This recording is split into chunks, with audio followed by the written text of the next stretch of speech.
გამარჯობა. სულ რამოდენიმე საათი რჩება კათოლიკური შობის დადგომამდე. დღეს 24 დეკემბერია და მე გიორგი ვერდათუკიშვილი მინდა გაჩვენოთ ერთი ძალიან საინტერესო ამოცანა, რომელიც ერთ-ერთი ტრენინგის მონაწილე მკითხა. და ამისათვის უნდა გამოვიყენოთ პირველ რიგში Google-ის Gemini, რომელიც ასეთი ფორმით უნდა დავუსვათ მას, რომელსაც ასეთი ფორმით უნდა დავუსვათ შეკითხვა. მაგალითად, მომეცი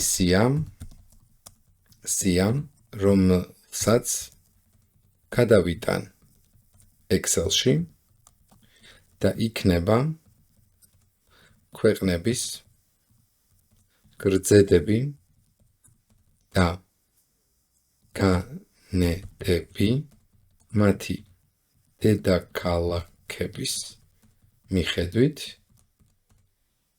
სადაც 25 დეკემბერს აღინიშნება შობა. და ენტერი. მოდით ვნახოთ, როგორ დაგვიკეთებს სიას. სია გააკეთა, ჩამონათვალიც წამოიღო, გრძედები განედებიც მოგვცა, თუმცა ფიქრობ, რომ Excel-ისთვის ეს გრძედები და განედები არ იქნება სწორი. მაგრამ ნახოთ, export to sheet, რომ მარტივად გადავაკოპიროთ.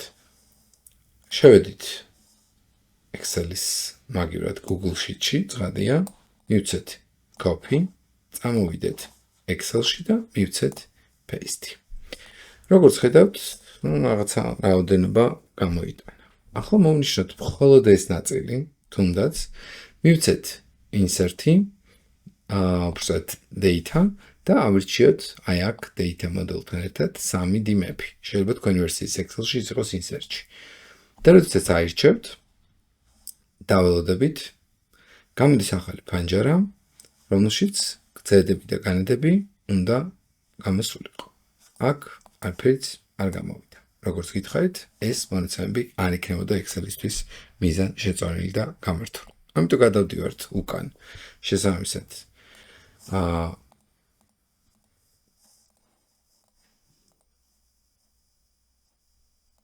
აქ და ვეუბნებით. ეს სია არ მუშაობს Excel-ში. მომეცი უფრო კარგად კოორდინატები ასოების გარეშე. ნახოთ აბა, როგორ მომცემს ახლა სიას. როგორც ხედავთ, ასოები აღარ მაქვს. თუმცა ქვეყნები მე მგონი შეცვალა კიდეც. მაგრამ ახლა გადავიდეთ export-ზე. ახლა კი ნამდვილად იმუშავებს. წავიდეთ open-ში და დავაკოპიროთ ეს მონაცემები. მოვნიშნოთ, მივცეთ copy, წავიდეთ Excel-ში, შევიდეთ და ავირჩიოთ paste. Specially, ჩავაკოპიროთ. თუ ამ შემთხვევაში insert-ში წავალთ და აი ამ maps ავირჩევთ, მაინც არ იმუშავებს, იმიტომ რომ აქაც რაღაც პრობლემა გვაქვს, რომელზეც ცოტა ხანში ვისაუბრებთ. მაგრამ თუ აი ამათ მოვნიშნავთ და წავალთ data-ში და ვიპოვით აი ამ data models და 3D-ს ავირჩევთ, აქ უკვე new tool შეგვიძლია დავირჩიოთ, ვნახოთ და უკვე ვხედავთ, რომ დაჯდა დედაქალაქებზე ზუსტად ის კოორდინატები, სადაც არის დედაქალაქები ამ თითოეული ქვეყნის. მაგრამ რასაკვირველია, ჩვენ რეალური მონაცემების სრულად ყველა ქვეყნის არ მოგვცა, იმიტომ რომ ევროპაში კიდევ ბევრი ქვეყანა აღნიშნავს ამ პერიოდში შობას და როგორც ხედავთ, აქ ძალიან ისე თქვათ, მწირი მონაცემი შემოგვიტანა. თუმცა ვნახოთ კიდევ ერთი მნიშვნელოვანი რამ. გადავიდეთ ისევ აი აქ და უთხრათ, რომ მომეციეს სია ინგლისურად. და ნახოთ თუ როგორ მოგვცემს ამ სიას. აქ ისევ ქვეყნების ნაწილი გამოჩნდა და მივცეთ ახლა ბრძანება აი ესეთი. ვაუ, წავიღოთ sheet-ში. მოვნიშნოთ ეს მონაცემები, წამოვიღოთ ისინი, წამოვიღოთ უკვე Excel-ში, ახალ sheet-ზე ისევ იგივე პრინციპით და ახლა უთხრათ, რომ აი ამ მონაცემებისათვის უნდა ააგოს map-ი, რომელიც insert-შია. Maps-ზე ხელის დაჭერის შემთხვევაში ჩვენ დაველოდებით მონაცემების ჩატვირთვას და როგორც ხედავთ, მსოფლიო რუკა ჩაიტვირთა. ცხადია, შეგვიძლია მივცეთ გადატანა move chart-ით ახალ sheet-ზე და უკვე დავინახავთ პირდაპირ იმ ქვეყნებს, რომლებიც ამ კონკრეტულ სიაში იყო. ცხადია, როგორც უკვე აღვნიშნეთ, სიაში კიდევ სხვა ქვეყნებიც უნდა ყოფილიყო, უბრალოდ მხოლოდ ამ ნაწილს გვაძლევს.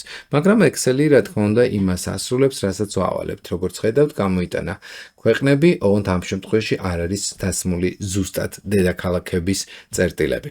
და იმ წინა შემთხვევაში კი გქონდა ზუსტად ის წერტილები, რომელიც თქვენ გინდოდათ. შესაბამისად, გზედები და განედები შეგიძლიათ აიღოთ თქვენი სხვადასხვა ამზომავი წერტილების მიხედვით, ან თავად Google Map-იდან და დასვათ თუნდაც თქვენი კომპანიის ფილიალები ზუსტად რუკაზე Excel-ში იქვე გაყიდვების ზომაც მიუთითოთ და ძალიან საინტერესო ანალიტიკა იქნება. ყველას, ვინც დღეს აღნიშნავს შობის წყინვალე დღესასწაულს, გილოცავთ, რავალს დაესწარით. მომავალ შეხვედრამდე ნახვამდის.